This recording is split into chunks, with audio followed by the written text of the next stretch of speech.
หยุดห้ามตีหยุดเจ้าคือบุไปสันเขาสิเข้าไปเบิ่งแล้วเขาก็สิขอถ่ายรูปเอาแล้วก็สิลงปุ๊บไว้เขามาจอดอยู่นี่บอกให้ออกไปเนี่ยเบ้ายากพวกนี้มันต้องเบ้ายากเบ้านี่มันน้ำมากคือเก่านะพวกนี้นะเจ้าไปห้องการ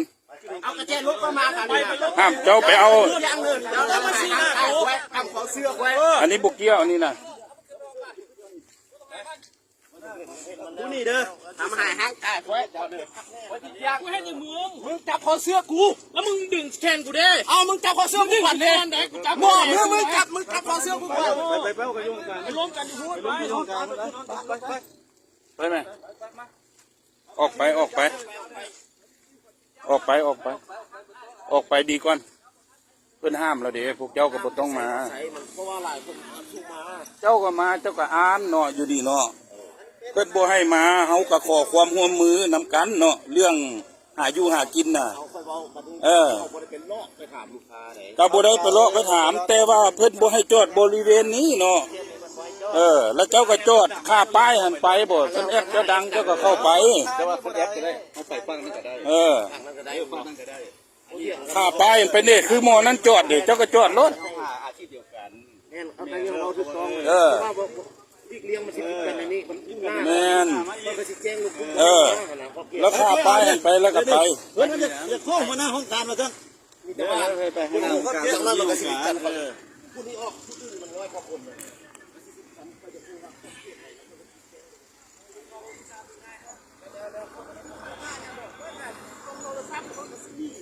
นี่นั่นส่วนมันเกิดแล้วก็ถาม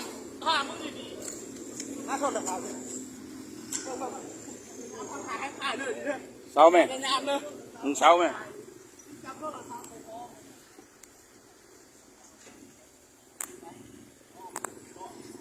ปากแจ้งความมึงดีแล้วก็ซื้อนี่แล้วลงโทรศัพท์เดี๋ยวนี่ด่วนแล้วเอาใส่เรือได้เลยนะกำลังมาพร้อมเดียวก่อนเรา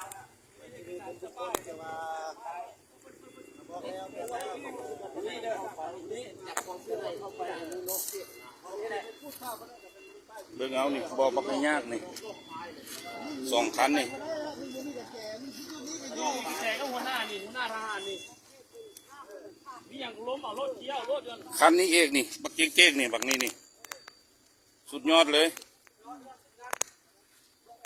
ถ่ายหัวมันได้ไหมถ่ายหัวมันได้ไหมนี่บักนี่เก่งนี่ถ่ายหัวมันโอ้ยมาถ่ายบักนี่ถ่ายบักนี่มาดิถ่ายเอาทิ้งถ่ายทางน้ำมันถ่ายอันนี้บักนี่เราจะไปน้ำมันไม่หัวนะมันจะคูมันจะแจ้งเลยไอ้น้องเข้ามาบนนี้